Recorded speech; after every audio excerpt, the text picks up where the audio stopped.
Thanks for checking out another episode of the Good Advice Podcast. I appreciate you tuning in today. We're going to give you some good advice on how you can grow your business in actionable, practical ways.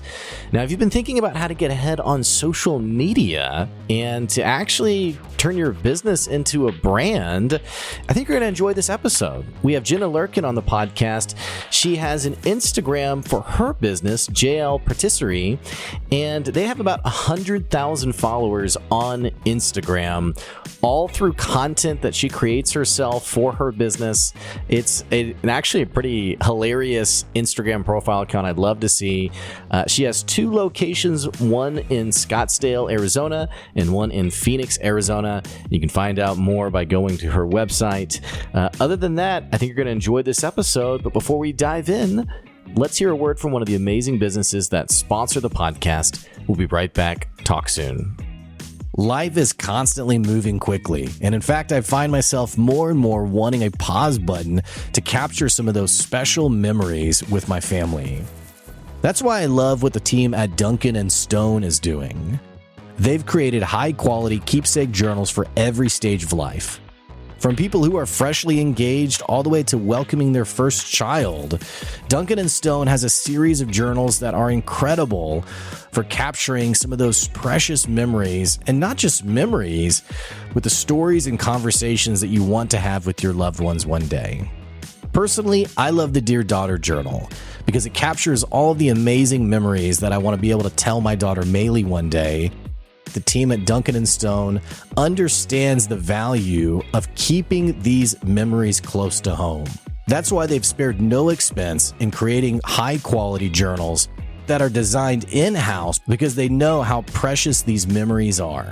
Check out DuncanandStone.com and see some of the journals that will walk you through every stage of life. They're easy to use and beautiful to display, and most importantly, they capture what matters. Again, go to DuncanandStone.com to find out more. Jenna, it's great to have you on the podcast today. Thank you so much for having me. I'm really excited to be part of your really, really big platform of advices and stars that share all their secrets. So thanks for having me. It is a much more humble podcast than that. I know my wife listens to it, and then people that I force to listen to it. It'll be big one day. We're still making it happen right now. Speaking of platform, though, for our listeners, the way Jenna ended up on the podcast was I follow Jenna's Instagram accounts, and Jenna posts some really hilarious stuff on her Instagram, just about like the joys of running a business. So I had DM'd Jenna. Had also messaged her on her website and was like, please come on the podcast so that we can talk about this. But so that's how this conversation came about. Jenna, just starting out, tell me a little bit about your bakery, kind of the journey of starting your business. I would love to know kind of how you got into doing what you do. Absolutely. So my name is Jenna. I'm originally from Belgium, French speaking. So I come in the world of bakeries and fresh croissants and baguettes every dinner type of thing. I opened my bakery in Scottsdale, Arizona in 2019. And I do primarily French pastry items. So I do make French croissant and breads and pastries and things like that. So what was it like starting a business right before COVID? It was definitely extremely challenging. And I think the community really came together to support us. And that made an incredible difference.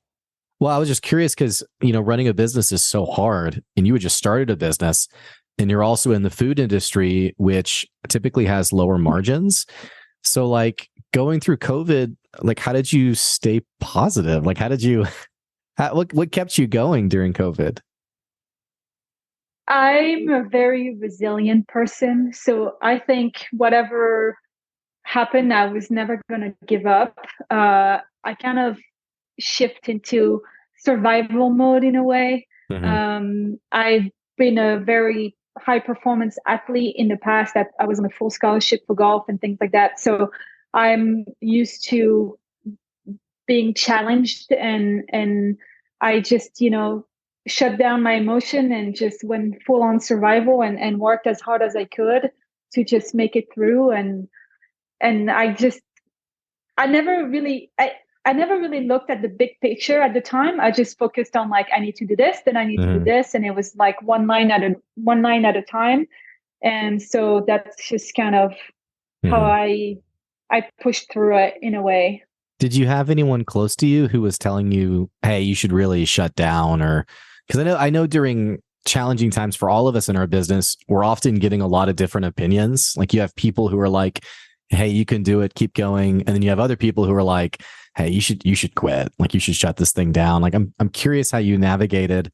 You certainly probably got a multitude of different opinions and perspectives that you probably didn't even ask for. How did you navigate that? I think primarily it was very, very positive. I don't recall anyone telling me, give up and close down. But I think I might not. Someone might have said it, and I didn't even hear it. To be honest with you, I was so focused on like, Sure. what do I need to do to still be open tomorrow, and let's just focus on that.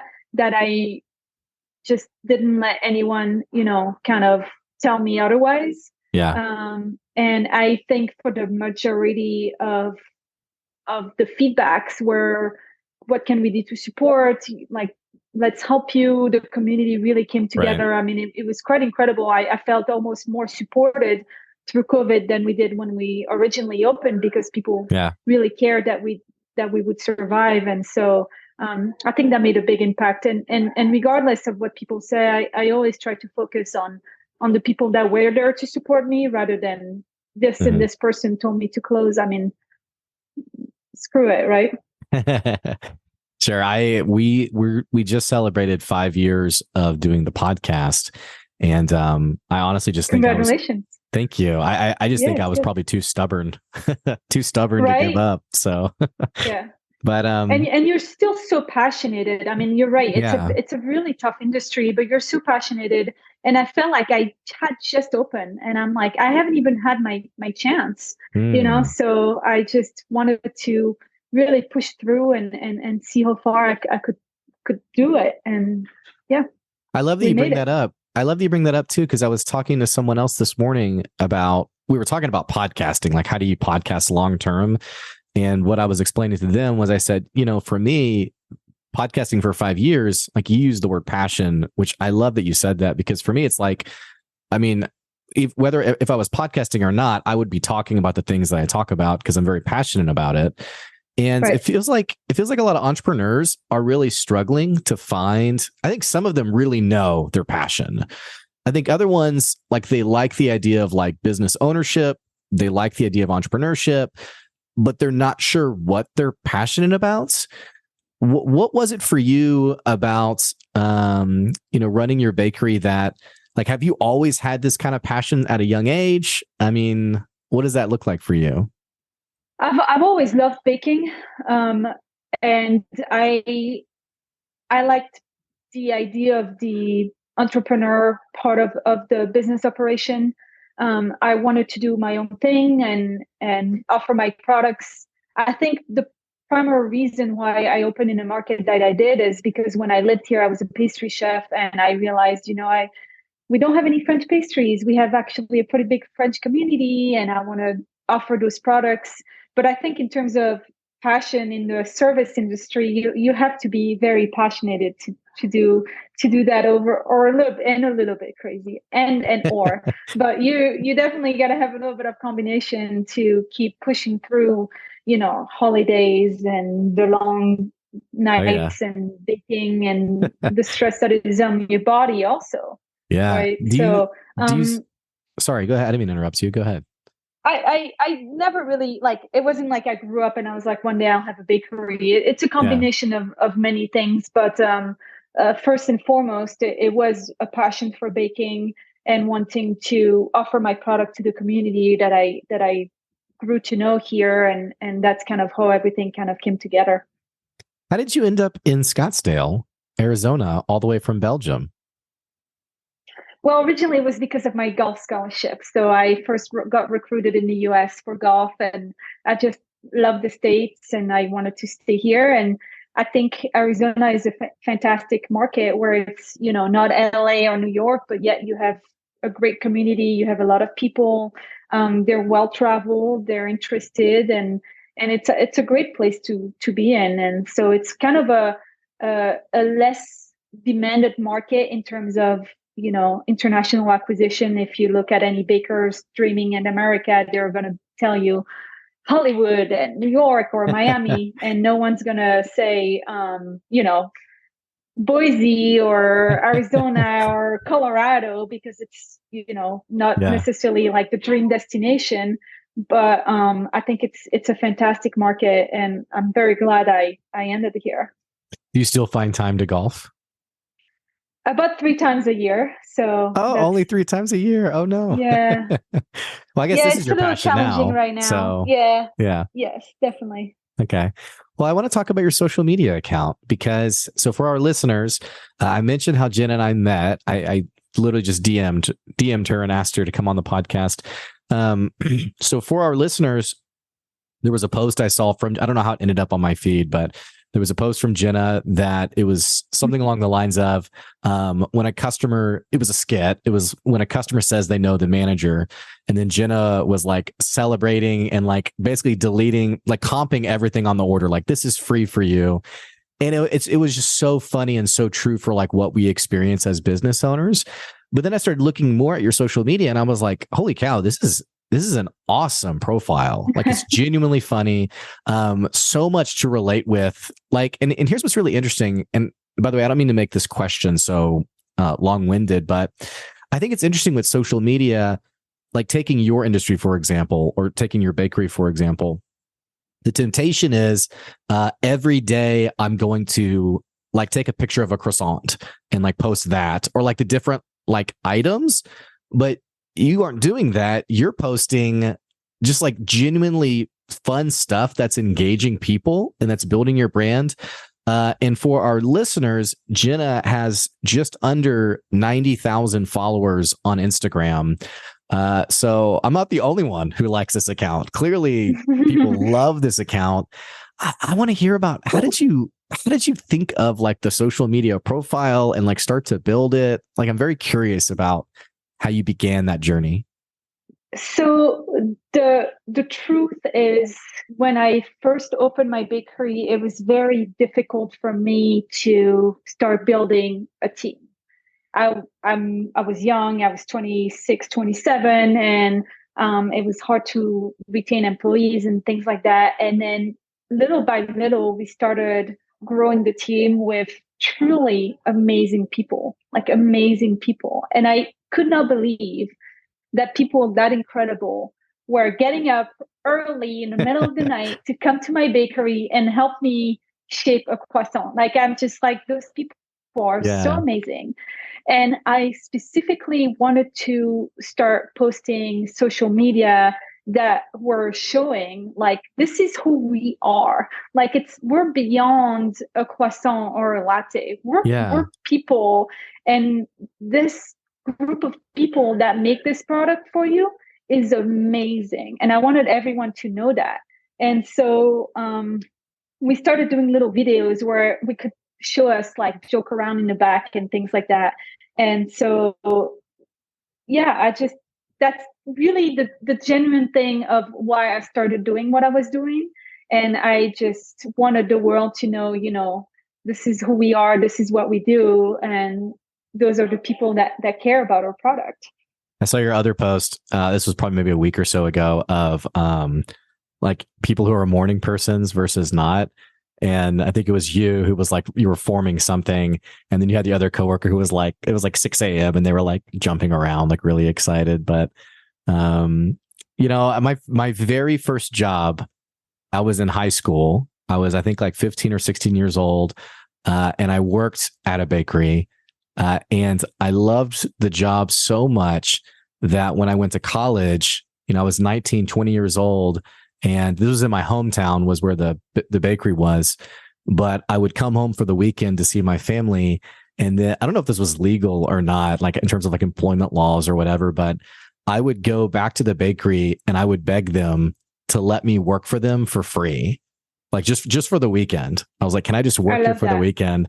Just because there's something really fun about, coming up with these products, and like the bakery smells great and people are coming in and hopefully having a great experience. But did you ever expect the social media account to blow up like it has? No, I was hoping it would, but I wasn't posting thinking, okay, this post is going to have 40 million, which some of our videos have, 30 million, 40 million. So I would say I definitely blew up on some things that I was not expecting. And some of those videos, like the one, where I'm the one pretending not being awake, early in the morning. I'm actually the opposite, because I'm a early person. But I just kind of want to show the back of what a kitchen is, because I think some people don't really realize what happens behind doors, and it's not always just chef yelling and things like that. It's embracing people that love mornings and people that are grumpy in the morning, because that's funny too. And so I just like to show whatever happens behind, whether it's like truly me being tired in the morning or someone else, and we just like to joke about it. I think my number one priority in what I show is more so, like I said, my team primarily. And we like to joke about certain reaction of customers, because if you work customer service, you're going to have certain situation where you just want to laugh a little bit, because it's a little bit extreme. And some customers take it very personally. They're like, oh, why are you making fun of us and things like that? And I'm like, it's just a joke, and I think. Sorry, I keep interrupting you. I apologize. No, you're totally fine. Well, I'm laughing as I'm listening to you, because clearly I'm a junkie for your social media, because I'm thinking of other posts that you've done. You did, like, talking about joking with these situations.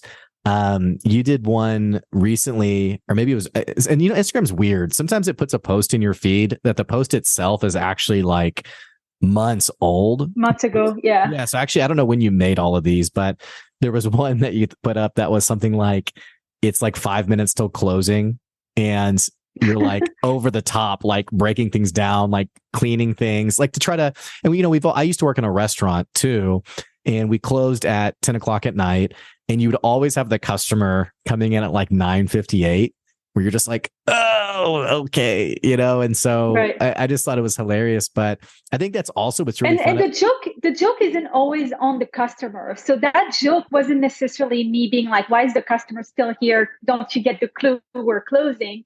It's also sometimes me as a customer walking in totally, ignorant of the time, and just being like, yeah, I'm just going to order right now. And then I don't realize they're actually closing down, and I'm, so the joke is reversed. I'm the first one to actually look in the mirror and laugh at myself. So not everything is like directed at like the customers in my bakery. It's sometimes also me being, guilty of doing certain things without realizing. And then even being in the service industry, all of a sudden I'm like, oh, I guess they're closing. I didn't even realize, my bad, And so I just turned that into a joke, just to have light humor around the fact that it's service industry. We're all here to help customers, and we all got to be, nice to each other. And sure, yeah, you're very humble. I mean, like I said, you have an Instagram account,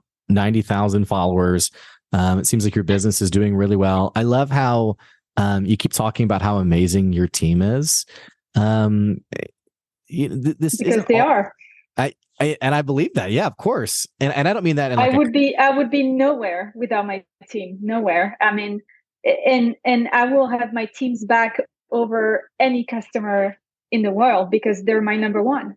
I know I wouldn't have a bakery without customers, but I wouldn't have a bakery without my team either. And so, and I trust them so much that I know they're doing the best for the customer, that I'm not even gonna second guess that their intention is really good. So I just like to joke about, customers' reactions and stuff, because I know the intention of every single person that's part of my team is to serve them the best product and with the best service. So of course I'm gonna laugh at some reactions, you know. Mm-hmm. Well, I love that because it's not all bosses think that way, right? Like not all bosses see their team or they hold their team in such high regard. There's a bit of a tension especially in the United States, but also worldwide, of lifting up your team members and trusting them versus really like the micromanager, like bosses who are very suspicious of their employees. And these two worlds are often colliding or having friction between one another. Right. So I love that you see it from this perspective. Hiring is really tough in general, I think. What's been your method for hiring great employees? I think currently that the employees' personality and energy needs to match my team more than their qualification.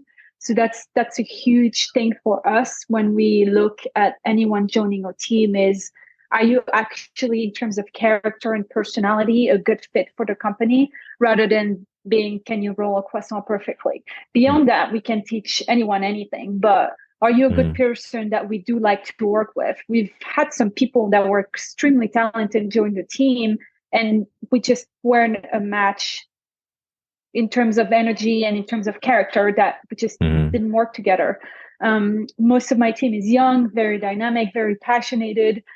We all joke around, and that's something that's very important for me in terms of environment to work in, because it is really, really hard job, and I rely on them for a lot of things. But at the end of the day, we're making food for fun, right? I sometimes I forget that too, where I'm like, oh my God, why don't we have this numbers and this and that, and then I realize I'm like, it's just food. It's not even like survival food for, patients or anything like that. It's just food for fun. We're making cake for a birthday. Like, this is a celebration thing. We're going to put all the love that we can. We're going to put everything to make it special. But if something goes wrong, it's just food. It's okay. And so let's just all care about doing a good job and having a good time at work doing all this together. So I focus more on the people and their personality rather than primarily their skills, because we can teach anyone. Mm-hmm.